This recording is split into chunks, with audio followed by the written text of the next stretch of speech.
आप सबों का हार्दिक अभिनंदन करता हूं। और आज का विषय है क्रिया। आज का विषय क्रिया। क्रिया आज हम लोग क्रिया के बारे में जानेंगे। तो क्रिया का अर्थ अगर हम देखें सामान्य भाषा में तो उसका अर्थ होता है कार्य, यानी किसी वाक्य में प्रयुक्त होने वाले वैसे शब्द जिससे किसी काम के होने का पता चले, यानी वैसे शब्द जिससे किसी काम के होने का पता चले, काम के होने का पता चले, काम के होने का पता चले। जैसे एक वाक्य देखते हैं, जैसे राधा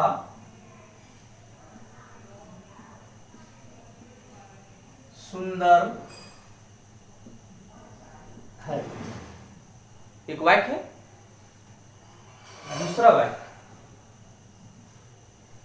राधा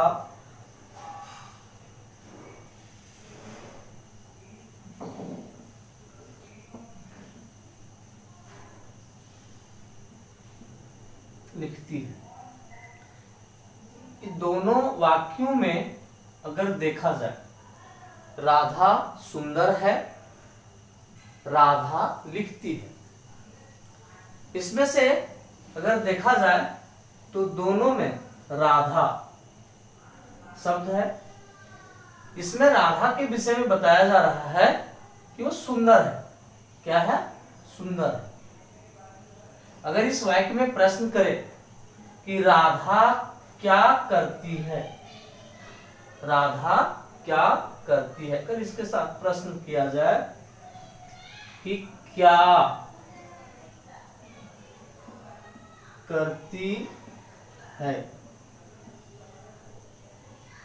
राधा क्या करती है, तो इसमें जवाब जरा ढूंढिए कि राधा क्या करती। राधा सुंदर है, लेकिन इसमें अगर प्रश्न करें कि राधा क्या करती है तो यहां मेरे पास कोई जवाब नहीं है।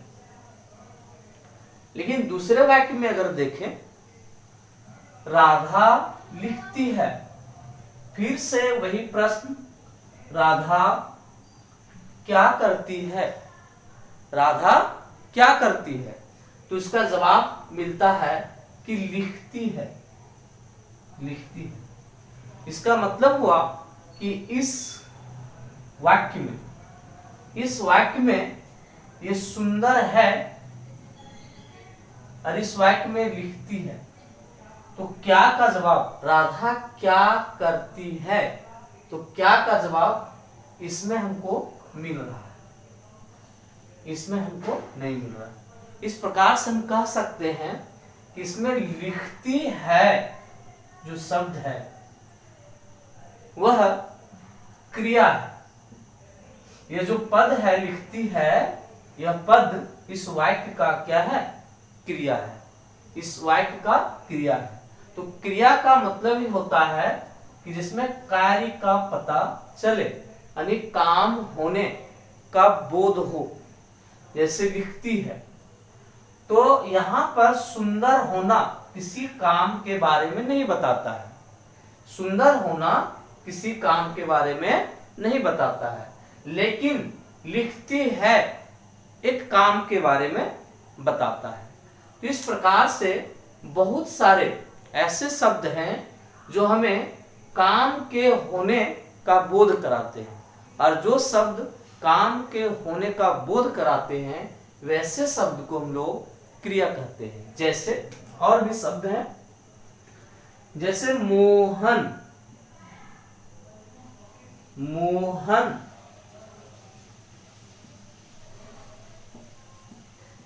खेलता है, मोहन खेलता है। क्वेश्चन, क्या करता है मोहन? मोहन क्या करता है? जवाब है खेलता है।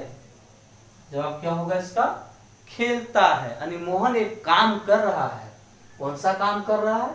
खेलने का काम कर रहा है।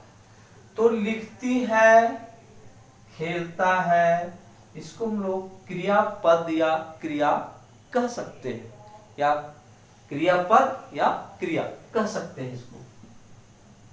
इसी प्रकार से बहुत सारे ऐसी क्रियाएं हैं, जैसे पढ़ता है, जाता है, पढ़ता है, जाता है, हंसती है,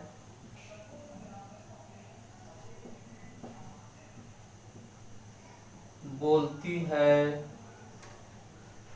ये सारे के जो सारे शब्द हैं, पढ़ता है, जाता है, हंसती है, बोलती है, ये सब के सब क्रिया है। कौन से पद हैं? सभी क्रियापद हैं। तो क्रियापद या क्रिया हम समझ गए होंगे कि जो किसी कर्ता के क्या का जवाब दे, क्या करता है हमारा कर्ता, वह क्रिया कहलाता है, उस वाक्य का क्रिया कहलाता है।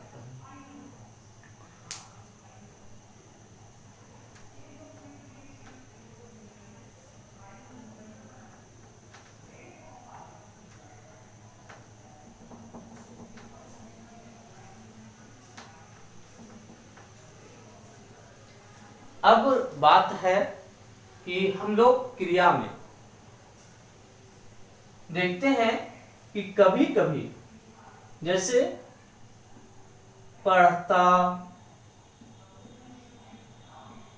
पढ़ती, पढ़ते, जैसे क्रिया के कई रूप मिल जाते हैं इस प्रकार से। तो हम जब किसी भी क्रिया को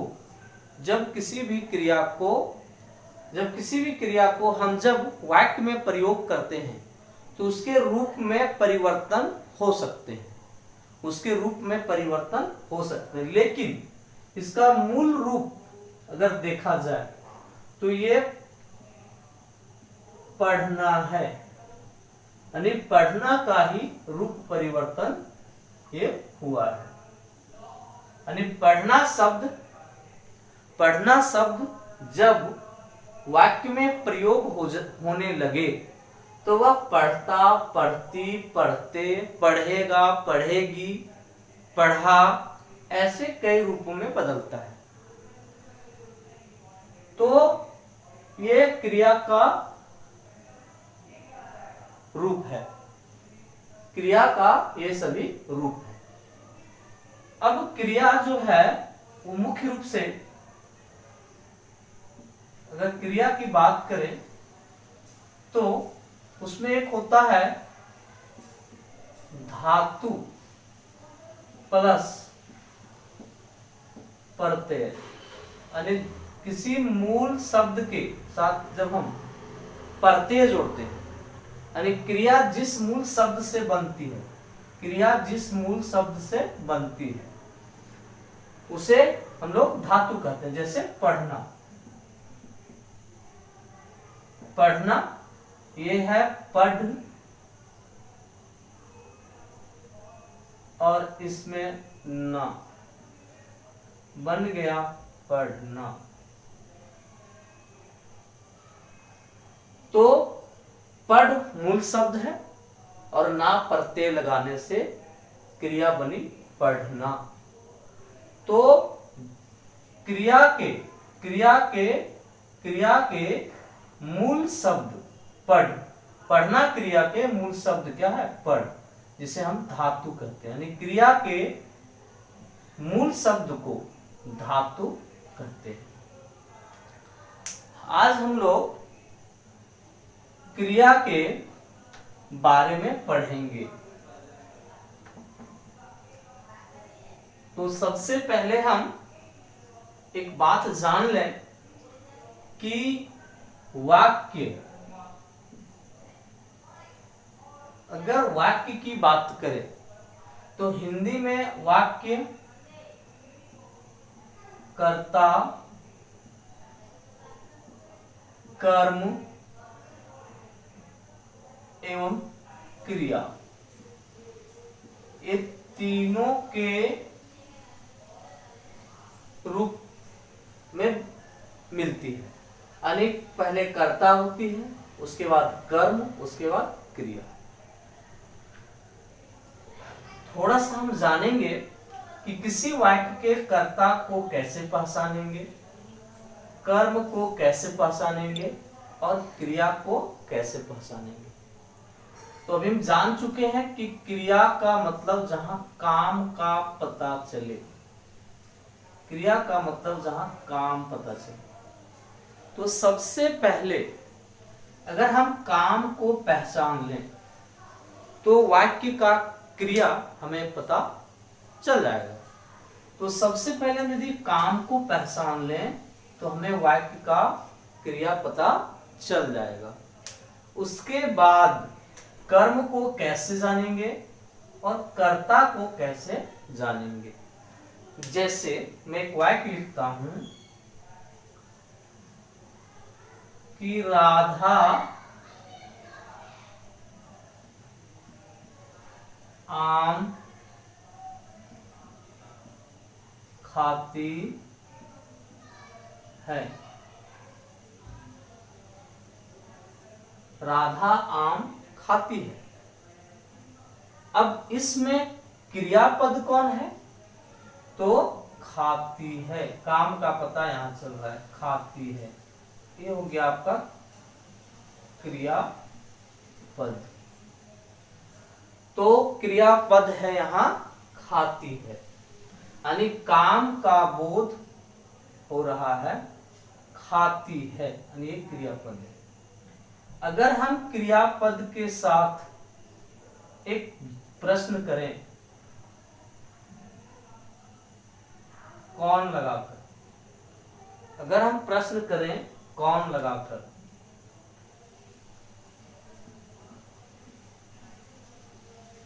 कौन, ऐसा प्रश्न करें, किसके साथ प्रश्न करना है?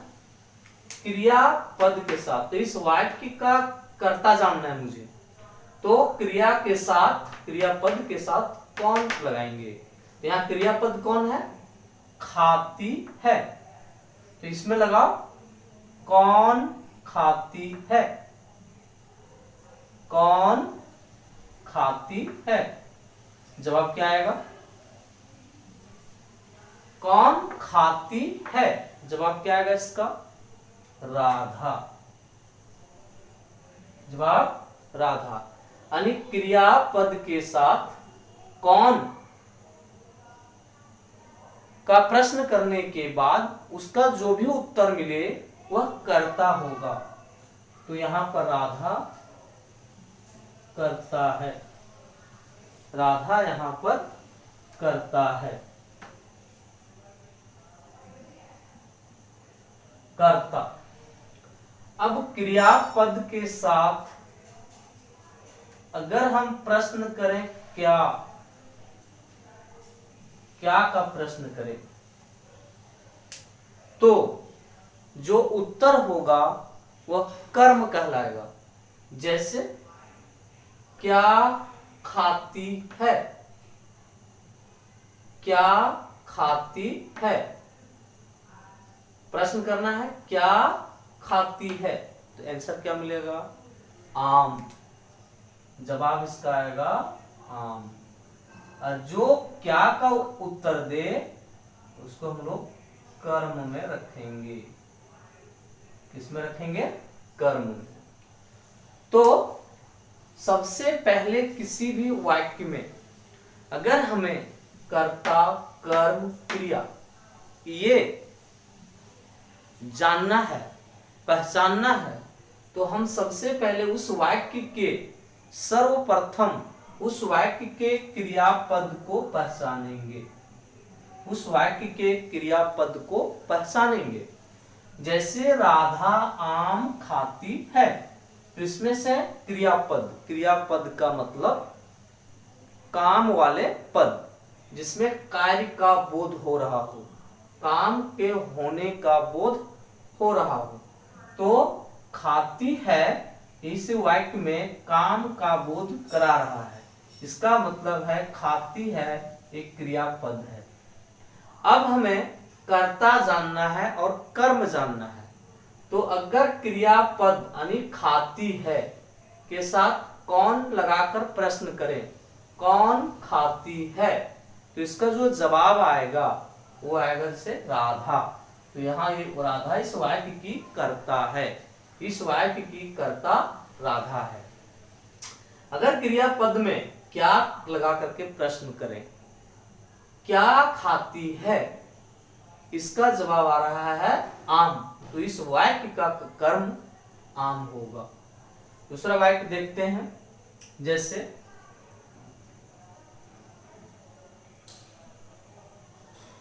वे लोग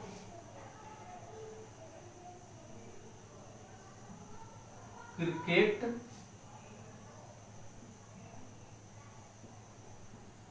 खेलते हैं। वे लोग क्रिकेट खेलते हैं। वे लोग क्रिकेट खेलते हैं। तो पहली बात ध्यान में रखना है कि सबसे पहले हमें क्रियापद छांटना है। कौन सा पद सबसे पहले पहचानना है? क्रियापद। और क्रियापद पहचानने का एक ही तरीका है जहां काम का पता चले, काम होने का बोध हो। क्रिकेट खेलते हैं, तो यहां पर काम क्या है? खेलते हैं। और ये खेलते हैं काम है, इसलिए इसको हम लोग कहेंगे क्रियापद। अब हम क्रियापद के साथ कौन का प्रश्न करते हैं।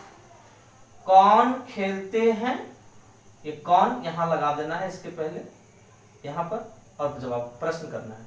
कौन खेलते हैं, तो इसका जवाब होगा वे लोग। और वे लोग इस वाक्य का क्या होगा? कर्ता। फिर यहां पर प्रश्न करेंगे, यहां से क्रियापद नहीं, यहां से क्या खेलते हैं। क्या खेलते हैं, तो क्या खेलते हैं? क्रिकेट। ये क्या हो जाएगा? कर्म।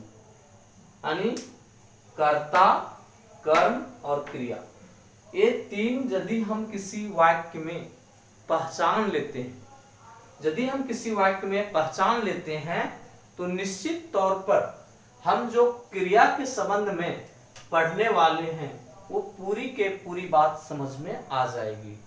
तो क्रिया के संबंध में हमें जो पढ़ना है, जिस बात पर विचार करना है, वो आपको तब पूरी के पूरी समझ में आएगी जब आप किसी वाक्य के कर्ता, कर्म, क्रिया, ये तीनों को पहचान लेते हैं, ये तीनों को जान लेते हैं। तो मुझे विश्वास है कि आप लोग किसी भी वाक्य के कर्ता, कर्म और क्रिया को जरूर पहचान पाएंगे। एक और उदाहरण से समझते हैं।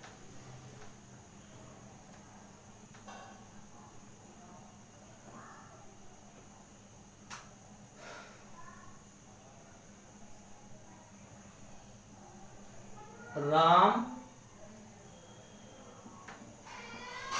और श्याम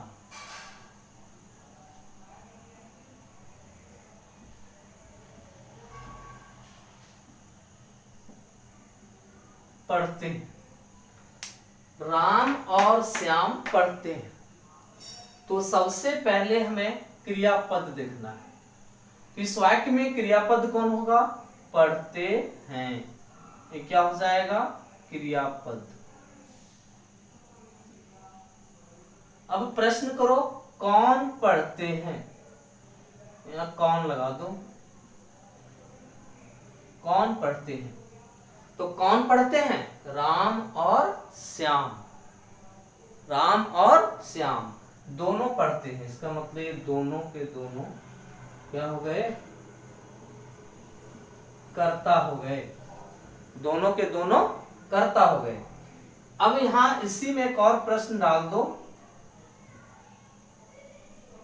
क्या क्या पढ़ते हैं? क्या पढ़ते हैं। तो क्या का यहाँ पर इस वाक्य में कहीं कोई जवाब नहीं है। इसका मतलब है इस वाक्य में जो कर्म होगा वो कर्म क्या हो जाएगा, जीरो हो जाएगा, मतलब कर्म नहीं है इस वाक्य में। यानी कौन का जवाब कौन पढ़ते हैं, राम और श्याम। क्या का जवाब नहीं है इसमें, इसका मतलब इसमें कर्ता गौण है, यानी कर्ता इसमें नहीं है, इस वाक्य में कर्ता नहीं है। तो कभी कभी वाक्य में कर्ता और क्रिया होंगे परंतु कर्म नहीं होंगे, कर्ता और क्रिया होंगे, कभी कभी कर्म नहीं होंगे। हमें ऐसे भी वाक्य देखने को मिल सकते हैं। अब मैं बात करता हूं क्रिया के विषय में। तो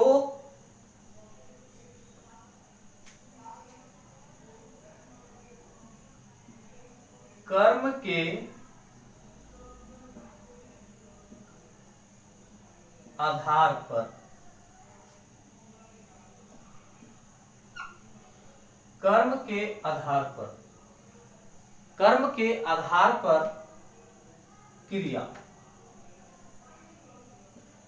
कर्म के आधार पर क्रिया। तो कर्म के आधार पर क्रिया यानी कर्म होगा या कर्म नहीं होगा उसके आधार पर क्रिया। देखते हैं थोड़ा सा क्रिया के कुछ उदाहरण देखते हैं। जैसे पढ़ना, खेलना,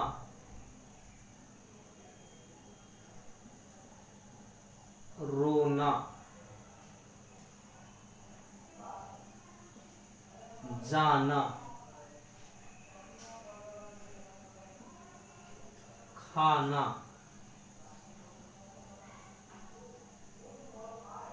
सोना। चलिए देखते हैं थोड़ा सा।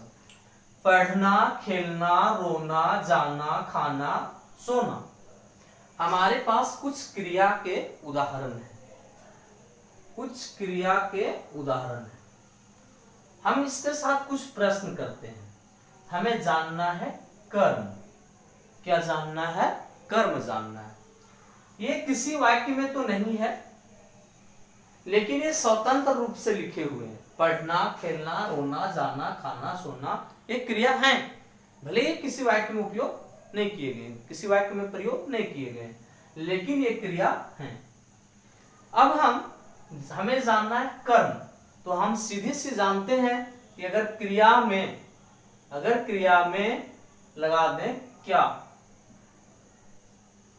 क्रिया के साथ अगर क्या लगाकर प्रश्न करें, क्रिया के साथ क्या लगाकर अगर प्रश्न करें तो उसका जवाब जो भी आएगा वो कर्म कहलाएगा। तो इसके पहले हम लगा देते हैं क्या, एक प्रश्न कर देते हैं, क्या पढ़ता है, यानी पढ़ना के को हम थोड़ा चेंज करके बोलते हैं कि क्या पढ़ता है। भले ही वाक्य में तो नहीं है लेकिन क्या पढ़ता है। तो इसका कोई जवाब, संभावित जवाब जरूर आ सकता है कि कोई बच्चा मेरा बोल सकता है कि सर पत्र पढ़ता है। क्या पढ़ता है, कोई बच्चा ऐसा भी बोल सकता है कि अखबार पढ़ता है, ऐसा भी बोल सकता है। कोई बच्चा ऐसा भी बोल सकता है कि कहानी पढ़ता है, ऐसा भी हो सकता है। क्या पढ़ता है, पत्र, अखबार, कहानी, जवाब बहुत सारे आ सकते हैं। इसका अर्थ हुआ कि पढ़ना की क्रिया में कर्म की संभावना है, यानी पढ़ना क्रिया अगर है तो निश्चित है कि वह कुछ जरूर पढ़ रहा होगा, या तो पत्र पढ़ रहा होगा, अखबार पढ़ रहा होगा, कहानी पढ़ रहा होगा, कुछ ना कुछ जरूर पढ़ रहा होगा। लेकिन उसी प्रकार अगर बात करें खेलना, फिर से लगा देते हैं इसके पहले, क्या खेलता है, क्या खेलता है। तो कुछ कहेंगे क्रिकेट खेलता है, कुछ बोलेगा फुटबॉल खेलता है। कुछ बोल सकता है और बोलिए, कुछ और जो खेलने का चीज है कुछ बोल सकता है। खो खो खेलता है, लूडो खेलता है, बहुत सारा खेल है जिसको वो खेल रहा है। अब मैं बात करता हूं रोना। क्या रोता है? जैसे कहते हैं बच्चा रोता है, तो बच्चा रोता है। जैसे अगर बोले बच्चा खेलता है तो क्या खेलता है? क्रिकेट। लेकिन अगर बोले बच्चा रोता है, क्या रोता है? क्या रोता है? कुछ लोग जल्दबाजी में बोल देते हैं बच्चा रोता है, नहीं, वो कौन का जवाब है? क्या रोता है? पता नहीं क्या रोता है, ना तो कुछ पता है और ना ही कुछ संभावना है, इसलिए इसमें कुछ भी नहीं होगा। जाना, क्या जाता है? कुछ लोग जल्दबाजी में बोल देते हैं गाड़ी जाता है या गाड़ी जाती है, लेकिन ये तो नहीं पूछा गया कौन जाता है। आपसे पूछा जा रहा है क्या जाता है, यानी गाड़ी यदि जाती है तो क्या जाती है गाड़ी, इसका भी कोई जवाब नहीं है। फिर से अगर बात करें खाना, क्या खाता है? तुरंत जवाब आएगा आम खाता है, रोटी खाता है, और बोलिए फल खाता है, और बोलिए भोजन खाता है, बहुत सारा।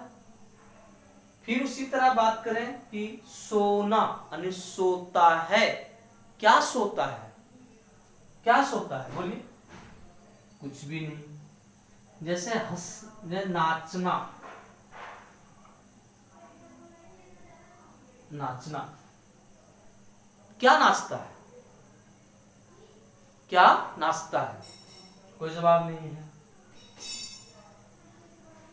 तो यहां पर हम देख सकते हैं कि बहुत सारी क्रियाएं हमने लिखी हैं। पढ़ना, खेलना, रोना, बहुत सारी क्रियाएं, लेकिन कुछ क्रियाएं हैं जिनमें क्या का जवाब मिलता है, लेकिन कुछ क्रियाएं हैं जिसमें क्या का कोई जवाब नहीं मिलता है। तो इसी में हम समझ सकते हैं कि कुछ ऐसी क्रियाएं हैं जिनके साथ क्या का जवाब मिलता है और ऐसी क्रियाएं भी हैं जिनके साथ क्या का जवाब नहीं मिलता है। तो जिनके साथ क्या का जवाब मिलता है वैसी क्रियाएं को हम कह सकते हैं किसके साथ कर्म है अथवा कर्म हो सकता है। कर्म है अथवा कर्म हो सकता है, लेकिन वैसी क्रियाएं जिसमें क्या का जवाब नहीं मिलता है और ना ही कभी मिलेगा, तो वैसी क्रियाओं को कह सकते हैं कि ना तो इसमें कर्म है और ना ही इसमें कर्म आएगा। तो इस प्रकार से कर्म के आधार पर क्रिया, तो कर्म के आधार पर क्रिया को हम लोग देखते हैं। तो कर्म के आधार पर क्रिया दो प्रकार की होती है। एक होती है सकर्मक। सा का मतलब होता है साथ, सा का मतलब होता है साथ, यानी कर्म के साथ, कर्म के साथ। और आ का मतलब आकर्मक, आकर्मक, आकर्मक मतलब आ का मतलब होता है अभाव, यानी ना के अर्थ में। इसको सा का मतलब साथ और आ का मतलब ना, यानी जिस कर्म के साथ, कर्म के